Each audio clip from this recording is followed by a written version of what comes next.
ನಮಸ್ಕಾರ ಸ್ನೇಹಿತರೆ, KCET 2025 ಅಪ್ಡೇಟ್ಗೆ ನಿಮಗೆ ಸ್ವಾಗತ ಸುಸ್ವಾಗತ.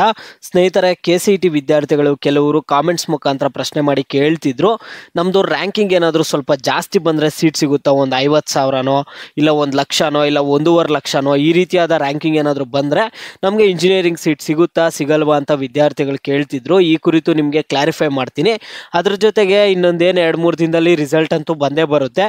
ಈ ವಾರದಲ್ಲಿ ರಿಸಲ್ಟ್ ಬರುತ್ತೆ. ರಿಸಲ್ಟ್ ಬರೋದಕ್ಕಿಂತ ಮುಂಚೆ ನಿಮ್ಗೆ ಇದೊಂದು ಧೈರ್ಯ ತುಂಬುವಂತಹ ವಿಡಿಯೋ. ಯಾಕಂದ್ರೆ ಕೆಲವ್ರದ್ದು ಪಾಪ ರ್ಯಾಂಕಿಂಗ್ ಜಾಸ್ತಿ ಬಂದ್ಬಿಡ್ಬೋದು, 1 ಲಕ್ಷ ಎಬೋವ್ 1 ಲ್ಯಾಕ್ ಬರ್ಬೋದು. ಅಂತ ವಿದ್ಯಾರ್ಥಿಗಳಿಗೆ ಸೀಟ್ ಸಿಗುತ್ತೋ ಸಿಗಲ್ವೋ ಅನ್ನುವಂತಹ ಭಯ ಆದ್ರೆ ನಿಮ್ಮಲ್ಲಿ ಇರುತ್ತೆ.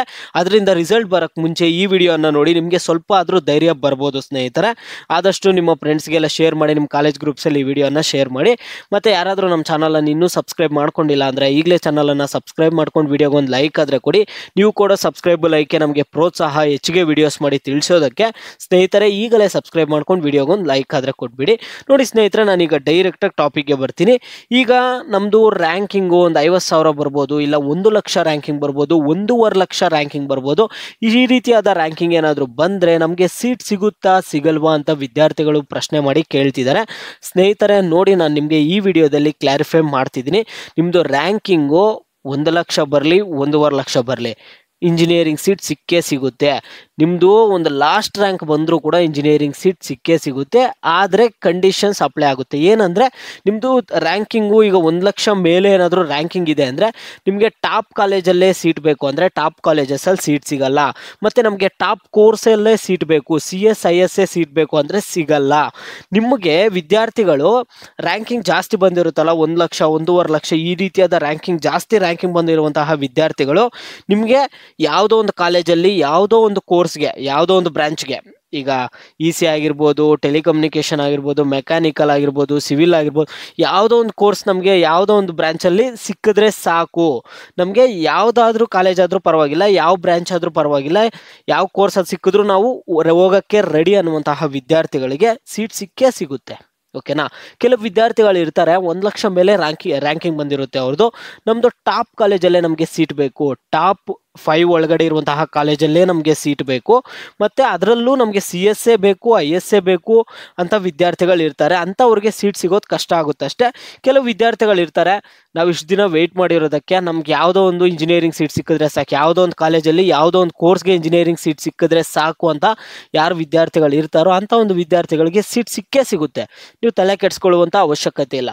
ಸ್ನೇಹಿತರೆ, ನಿಮಗೆ ಬೆಟರ್ ಕಾಲೇಜು ಸಿಗಬೇಕು ಅಂದರೆ ನೀವು ಸೆಕೆಂಡ್ ಎಕ್ಸ್ಟೆಂಡೆಡ್ ರೌಂಡ್ವರೆಗೂ ವೆಯ್ಟ್ ಮಾಡಬೇಕು. ನಿಮ್ದು ರ್ಯಾಂಕಿಂಗ್ ಎಷ್ಟೇ ಬಂದಿರಲಿ, ಈಗ ಫಸ್ಟ್ ರೌಂಡಲ್ಲಿ ಒಂದು ಕಾಲೇಜ್ ಸಿಕ್ಕಿರುತ್ತೆ ಅನ್ಕೊಳ್ಳಿ, ಓಕೆನಾ? ಈಗ ನಿಮ್ಮದು ರ್ಯಾಂಕಿಂಗು ಚೆನ್ನಾಗಿರುತ್ತೆ, ಒಂದು ಟಾಪ್ 10ನಲ್ಲಿರುವಂತಹ ಕಾಲೇಜ್ ಸಿಕ್ಕಿರುತ್ತೆ ನಿಮಗೆ. ಫಾರ್ ಎಕ್ಸಾಂಪಲ್, ಫಸ್ಟ್ ರೌಂಡಲ್ಲಿ ನೀವು 3rd ರೌಂಡ್ವರೆಗೂ ವೆಯ್ಟ್ ಮಾಡಿದ್ದೀರಾ ಅಂದರೆ ನಿಮಗೆ ಒಂದು ಟಾಪ್ 8ಅಲ್ಲಿರುವಂತಹ ಕಾಲೇಜ್ ಆದರೂ ಸಿಗ್ಬೋದು, ಇಲ್ಲ ಟಾಪ್ 9ಅಲ್ಲಿರುವಂತಹ ಕಾಲೇಜ್ ಆದರೂ ಸಿಗ್ಬೋದು. ಇನ್ನೂ ಬೆಟರ್ ಕಾಲೇಜ್ ಸಿಗುತ್ತೆ ಸ್ನೇಹಿತರೆ.